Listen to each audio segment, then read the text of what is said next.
Jésus est en vie. Épître aux Éphésiens chapitre 5.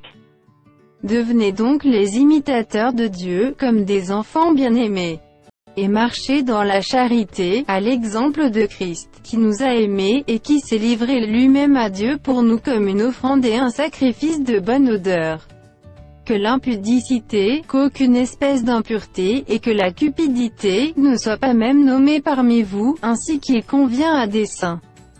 Qu'on n'entend ni paroles déshonnêtes, ni propos insensés, ni plaisanteries, choses qui sont contraires à la bienséance, qu'on entende plutôt des actions de grâce. Car, sachez-le bien, aucun impudique, ou impur, ou cupide, c'est-à-dire, idolâtre, n'a d'héritage dans le royaume de Christ et de Dieu. Que personne ne vous séduise par de vains discours, car c'est à cause de ces choses que la colère de Dieu vient sur les fils de la rébellion. N'ayez donc aucune part avec eux. Autrefois vous étiez ténèbres, et maintenant vous êtes lumière dans le Seigneur. Marchez comme des enfants de lumière. Car le fruit de la lumière consiste en toutes sortes de bonté, de justice et de vérité. Examinez ce qui est agréable au Seigneur. Et ne prenez point part aux œuvres infructueuses des ténèbres, mais plutôt condamnez-les. Car il est honteux de dire ce qu'ils font en secret.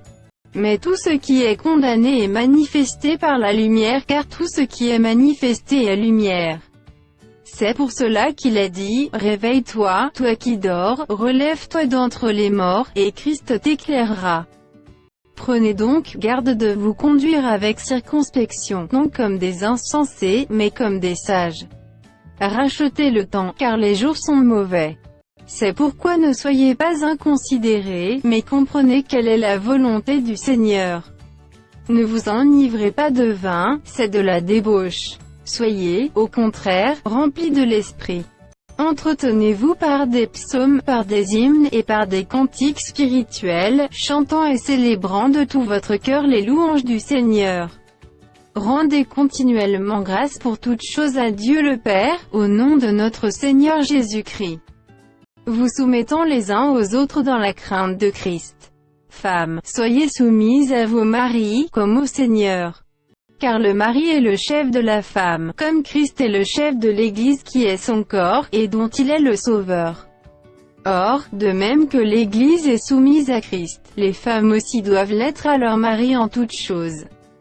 Maris, aimez vos femmes, comme Christ a aimé l'Église, et s'est livré lui-même pour elle, afin de la sanctifier par la parole, après l'avoir purifiée par le baptême d'eau, afin de faire paraître devant lui cette Église glorieuse, sans tache, ni ride, ni rien de semblable, mais sainte et irrépréhensible. C'est ainsi que les maris doivent aimer leur femme comme leur propre corps. Celui qui aime sa femme s'aime lui-même. Car jamais personne n'a haï sa propre chair, mais il la nourrit et en prend soin, comme Christ le fait pour l'Église. Parce que nous sommes membres de son corps. C'est pourquoi l'homme quittera son père et sa mère, et s'attachera à sa femme, et les deux deviendront une seule chair. Ce mystère est grand, je dis cela par rapport à Christ et à l'Église.